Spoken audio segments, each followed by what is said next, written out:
Hi friends, எல்லாருக்கும் வணக்கங்க. இன்றைக்கி என்ன வீடியோ பார்க்க போகிறீங்கன்னா, இது ஒரு ஃப்ரைடே வீடியோ தான் பார்க்க போகிறீங்க. ஸோ அதுக்கு முன்னாடி என்னென்னா, இங்கே ஒரே மழையாக இருந்ததால் என்னால் கண்டினியூவாக வீடியோ போட முடியலங்க. ஏன்னா நான் வீட்டுக்குள்ளே தான் இருக்கேன். ஸோ வீட்லேயே வந்து சமைக்கதே போட்டால் உங்களுக்கு ரொம்ப போர் அடிக்கும். அதனால தாங்க என்னோடய வீடியோ கண்டினியூவாக வரமாட்டேங்குது. ஏன்னா எங்களால் எங்கேயுமே வெளியில் போக முடியலங்க. வீட்டுக்குள்ளேயே தான் இருக்கோம்.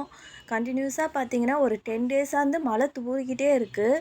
பசங்களாம் பார்த்தீங்கன்னா ஸ்கூல் போகிறதுக்கு கொஞ்சம் கஷ்டமாக தான் இருக்குது.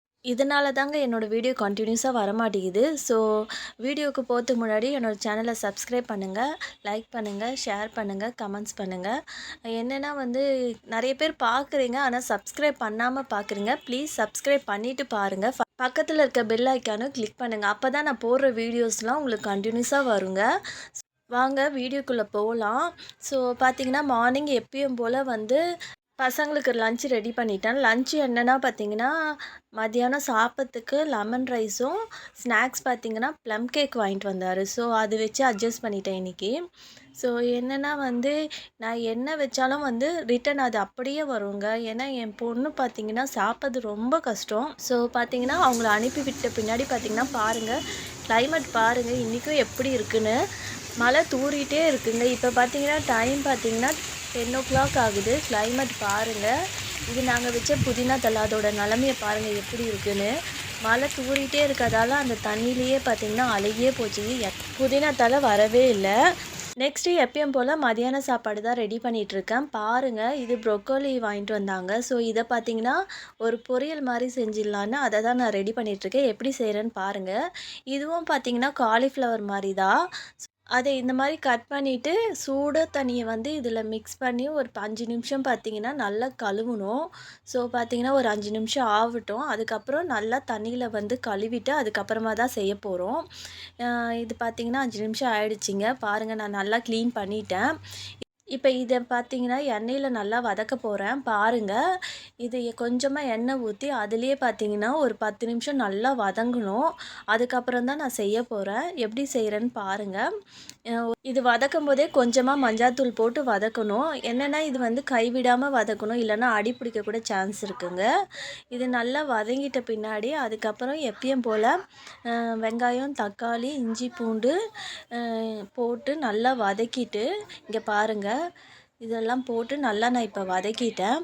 நெக்ஸ்ட்டு நான் வதக்கி வச்சுருக்கேன்ல ப்ரொக்கோலி, அது பார்த்திங்கன்னா இதில் சேர்க்க போகிறேன். இது பாருங்கள், நான் வதக்கும் போதே பார்த்திங்கன்னா ஒரு கால்வாசி நல்லா வந்து வெந்துருச்சு. இப்போ பாருங்கள், நான் இது கூட பார்த்திங்கன்னா உருளைக்கிழங்கும் சேர்த்து செய்யலான்னு இருக்கேன். ஸோ உருளைக்கிழங்கும் சேர்த்து செஞ்சால் கொஞ்சம் அதிகமாக வரும்ல. ஃபஸ்ட்டு பார்த்திங்கன்னா ப்ரொக்கோலியை போட்டுக்கிறேன். இதை போட்டுட்டு நல்லா மிக்ஸ் பண்ணணும். மிக்ஸ் பண்ணிட்ட பின்னாடி இதில் பார்த்தீங்கன்னா கொஞ்சமாக நான் மிளகாத்தூள், தனியாத்தூள், சாம்பார் பொடி இதெல்லாம் போட்டுட்டு இது பாருங்கள் இந்த மாதிரி நல்லா மிக்ஸ் பண்ணிட்டேன். இதை பார்த்தீங்கன்னா ஒரு 5 நிமிஷம் நான் வந்து மூடி வைக்க போகிறேன். அதுக்கு முன்னாடி கொஞ்சமாக தண்ணி தெளித்து விட்டுக்கிறேன். இது எதுக்குன்னா அடி பிடிக்காமல் இருக்கிறதுக்கு தான். ஸோ பார்த்தீங்கன்னா லைட்டாக தான் நான் தெளித்து விட்டேன். இங்கே பாருங்கள் ஒரு நல்லா வெந்துருச்சு. அதுக்கப்புறம் நான் உருளைக்கிழங்கு சேர்த்துக்கிறேன். என்னென்னா ப்ரொக்கோலி வந்து வேக லேட் ஆகும், ஆனால் உருளைக்கிழங்கு சீக்கிரமாக வெந்துடும். ஸோ அதனால தான் நான் வந்து உருளைக்கிழங்கை இப்போ சேர்க்குறேன். இது பார்த்திங்கன்னா ஒரு 5 நிமிஷம் வச்சா நல்லா வெந்துடும். இதெல்லாம் மிக்ஸ் பண்ணிவிட்டு நான் இப்போ மூடி வைக்க போகிறேன். பாருங்கள், இப்போ பார்த்திங்கன்னா ஒரு 5 நிமிஷம் ஆகட்டும், நம்ம எடுத்து பார்க்கலாம் எப்படி வந்திருக்குன்னு. இப்போ பாருங்கள், ஒரு 5 நிமிஷம் ஆயிடுச்சுங்க. பாருங்கள் நல்லா வெந்துருச்சு. ஃபைனலாக நான் கொத்தமல்லி தழை போட்டு ஃபினிஷ் பண்ணிட்டேன். இது பார்த்திங்கன்னா சாப்பாட்டுக்கும் நம்ம வச்சு சாப்பிட்டுக்கலாம். அதுக்கப்புறம் பார்த்திங்கன்னா சப்பாத்திக்கும் நல்லா இருக்குங்க. நெக்ஸ்ட்டு நைட்டுக்கு பார்த்திங்கன்னா தன்னைக்கொட்டை பொரியல் மாதிரி செஞ்சுட்டேன். அதுக்கப்புறம் பார்த்திங்கன்னா அந்த தண்ணியில் வந்து ரசம் வச்சுட்டேங்க. ரசம் பார்த்திங்கன்னா எப்பயுமே செய்கிற மாதிரி தான். எண்ணெய் தண்ணிக்கு பதிலாக இந்த நம்ம வேக வச்சோம்ல தன்னைக்கொட்டை, அதோட தண்ணியை மிக்ஸ் பண்ணி நம்ம செய்ய போகிறோம். அவ்வளோதாங்க, ரசமும் ரெடி ஆகிடுச்சி.